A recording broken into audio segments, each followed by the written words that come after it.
Baia. Tra il 28 e il 30 ottobre del 2018 sulle montagne, tra cui le Dolomiti e le Prealpi Venete, si scatenò una violenza che abbatté circa 15 milioni di alberi, modificando per sempre il paesaggio. Una tempesta caratterizzata da raffiche di vento che raggiunsero i 200 km orari e rase al suolo 41.000 ettari di boschi, pari a 8,6 milioni di metri cubi di legno, rendendo necessari oltre 2.500 cantieri per far sì che il territorio si riprendesse.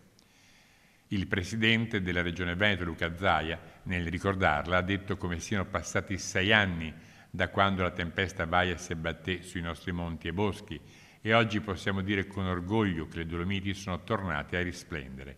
Lo testimonia la riapertura recente dei serrai di Sottoguda, emblema della devastazione che colpì le nostre montagne.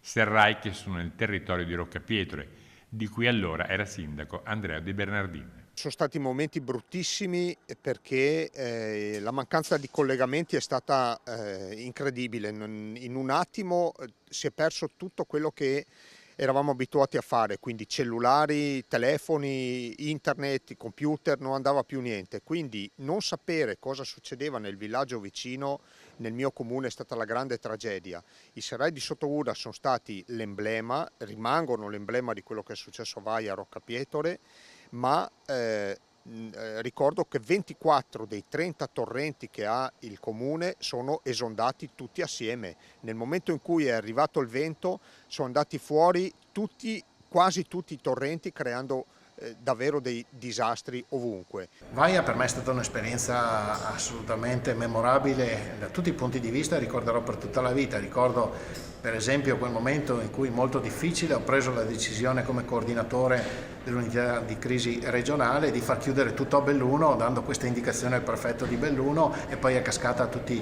i vari soggetti coinvolti. Ma Vaia è stata anche la dimostrazione dell'efficienza del Veneto, che ormai è diventato un esempio nazionale di ricostruzione dopo l'alluvione. Vaia, ricordata anche dal presidente della Camera dei Deputati Lorenzo Fontana, che ha detto come quei giorni rimangono nei ricordi del Triveneto e di tutto il paese per la devastazione che causò, ma anche per il grande sforzo messo in campo per la ricostruzione, rivolgendo un pensiero di cordoglio ai familiari delle vittime di altre aree del paese, colpite in quei giorni tra ottobre e novembre 2018 da una serie di terribili perturbazioni.